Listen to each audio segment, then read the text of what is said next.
If you want to change the world, start off by making your bed. If you make your bed every morning, you will have accomplished the first task of the day. It will give you a small sense of pride, and it will encourage you to do another task, and another, and another. And by the end of the day, that one task completed will have turned into many tasks completed. Making your bed will also reinforce the fact that the little things in life matter. If you can't do the little things right, you'll never be able to do the big things right. And if by chance you have a miserable day, you will come home to a bed that is made,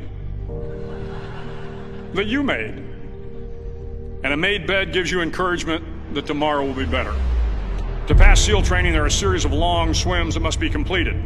One is the night swim. Before the swim, the instructors joyfully brief the students on all the species of sharks that inhabit the waters off San Clemente.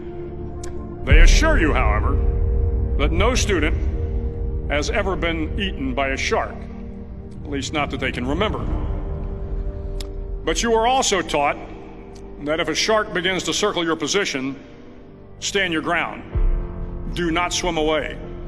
Do not act afraid.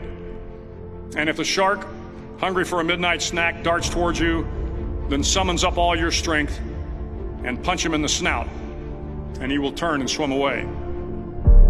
There are a lot of sharks in the world. If you hope to complete the swim, you will have to deal with them. So if you want to change the world, don't back down from the sharks. Over a few weeks of difficult training, my SEAL class, which started with 150 men, was down to just 42. There were now 6 boat crews of 7 men each. I was in the boat with the tall guys, but the best boat crew we had was made up of the little guys, the Munchkin crew, we called them. No one was over 5'5". The Munchkin boat crew had 1 American Indian, 1 African American, 1 Polish American, 1 Greek American, 1 Italian American, and 2 tough kids from the Midwest. They out-paddled, outran, and outswam all the other boat crews. The big men in the other boat crews would always make good-natured fun of the tiny little flippers the Munchkins put on their tiny little feet prior to every swim. But somehow these little guys from every corner of the nation and the world always had the last laugh, swimming faster than everyone and reaching the shore long before the rest of us. SEAL training was a great equalizer. Nothing mattered but your will to succeed, not your color, not your ethnic background, not your education, not your social status. If you want to change the world, measure a person by the size of their heart, not by the size of their flippers. The 9th week of training is referred to as Hell Week. It is 6 days of no sleep, constant physical and mental harassment, and 1 special day at the Mud Flats. The Mud Flats are an area between San Diego and Tijuana where the water runs off and creates the Tijuana Sloughs, a swampy patch of terrain where the mud will engulf you.